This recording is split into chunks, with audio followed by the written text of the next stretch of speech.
Olá, eu sou a Camila Dolly, analista de renda fixa da XP, e hoje a gente vai explorar um assunto que muita gente acha que conhece, mas eu tenho certeza de que você vai sair daqui com algum conhecimento novo. Quando falam de renda fixa, você pensa em quê? Eu chutaria duas coisas: Tesouro Direto e CDBs. Eu já falei aqui para vocês que até o Tesouro Direto não é tão óbvio assim, e agora chegou a vez dos CDBs e outras coisinhas.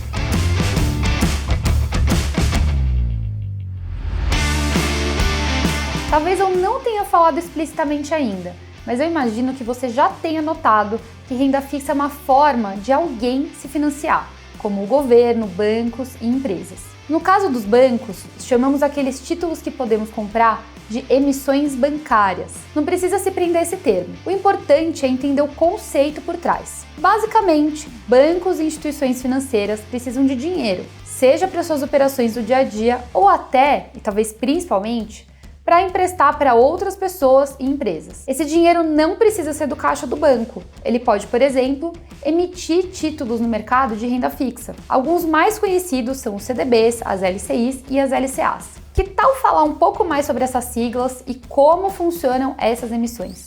Os CDBs são os certificados de depósitos bancários, que são emitidos por bancos como uma forma de captar recursos para suas operações. Funciona como se fosse um empréstimo ao contrário. Você empresta o dinheiro para determinada instituição financeira por determinado período e ela devolve o dinheiro com um acréscimo de juros. Os CDBs podem ser pós-fixados, pré-fixados ou híbridos, por exemplo, IPCA+. E um ponto importante é que quem investe em CDB precisa pagar imposto de renda e também IOF. Bom, as LCIs são as letras de crédito imobiliário, que são um instrumento de captação que pode ser emitido por bancos com o objetivo de financiamento de empresas que atuam nesse setor, ou seja, tem o papel específico de fomentar o setor imobiliário. Já as LCAs são bem parecidas, são chamadas de letras de crédito do agronegócio e seu valor captado é destinado principalmente para os empréstimos a produtores rurais que precisam do dinheiro para comprar maquinário e insumos, por exemplo. Assim, ao mesmo tempo em que pode colher bons rendimentos, o investidor ajuda indiretamente a impulsionar um setor que é vital para o país. Lembra que eu falei dos impostos? Pois bem, tanto as LCIs quanto as LCAs são isentas de imposto de renda e de IOF, ou seja, a rentabilidade que você contrata quando compra esses títulos é aquela que você realmente vai receber.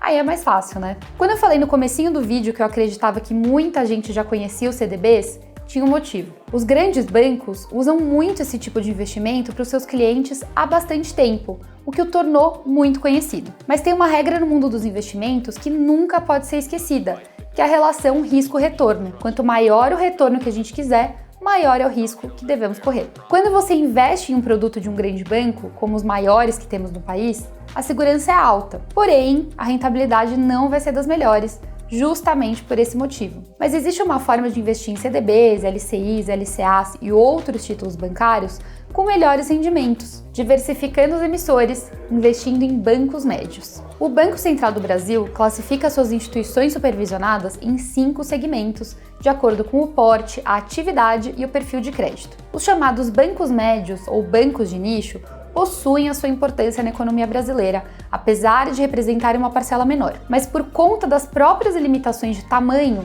costumam contar com uma atuação mais restrita, concentrando as suas operações em poucas modalidades de financiamento. Por conta disso, esses bancos costumam apresentar risco mais elevado do que os grandes bancos, podendo então oferecer taxas mais interessantes nos seus títulos. Mas é importante entender as suas particularidades antes de escolher o banco emissor. Diferentes modalidades de crédito possuem características próprias e comportamentos distintos frente aos ciclos da economia. As principais frentes de atuação dos bancos de nicho são o crédito consignado, empresas grandes, chamadas também de corporate, pequenas e médias empresas, as chamadas PMS, financiamento a veículos e empréstimo pessoal. A ordem que eu citei os nichos tem um motivo. Eles estão organizados por risco de crédito, assim como você está vendo aí na sua tela. De maneira breve, o crédito consignado seria o menos arriscado dentre os nichos, porque os clientes autorizam que a instituição financeira desconte as parcelas de quitação do empréstimo diretamente das suas folhas de pagamento ou do benefício do Instituto Nacional do Seguro Social, o famoso INSS. Sendo assim, antes de receber o seu pagamento, os tomadores de dívida já quitam a parcela do empréstimo, o que reduz o risco de inadimplência para o banco. Agora, pensando na outra ponta dessa escala, a gente tem o empréstimo pessoal, que é uma das formas mais simples e conhecidas de financiamento bancário. Nesse tipo de empréstimo, o cliente solicita uma quantia sem a necessidade de oferecer garantia em troca. Em outras palavras, o dinheiro emprestado não está vinculado à compra de algum produto, o que aumenta o risco do banco. Por esse motivo, os bancos focados em crédito pessoal geralmente são mais arriscados e oferecem, por isso, títulos com taxas mais elevadas. Bom, eu falei sobre a escala de riscos dos bancos e os seus nichos, mas tem algo que todos eles podem ter em comum: a garantia do Fundo Garantidor de Créditos. Sim, é ele, o FGC. Para quem não conhece, o FGC foi criado em 1995 para proteger o capital e a rentabilidade do investidor que investe em renda fixa, melhorando a confiança dos investidores e garantindo segurança. O FGC é uma entidade privada, ou seja, sem vínculos com o governo e não tem fins lucrativos. De forma resumida, ele garante o pagamento ao investidor caso a instituição financeira coberta pelo fundo não consiga honrar com seus compromissos, em casos de decretação de intervenção ou liquidação extrajudicial. Falando em português bem claro, é caso o banco quebre. Mas você deve estar se perguntando, como é essa cobertura? Basicamente, cada CPF tem direito a uma garantia de até R$250 mil investidos em um mesmo conglomerado financeiro. Esse ponto é importante porque alguns bancos, apesar de terem nomes diferentes, podem ter o mesmo dono, fazendo assim parte de um mesmo conglomerado. Então se atente a isso quando for investir contando com o FGC. Outro fato importante é que os 250 mil já consideram os juros que renderam do seu investimento. Por isso, procure investir menos do que esse valor em cada instituição para ter direito à sua cobertura completa com juros. E existe uma outra regrinha.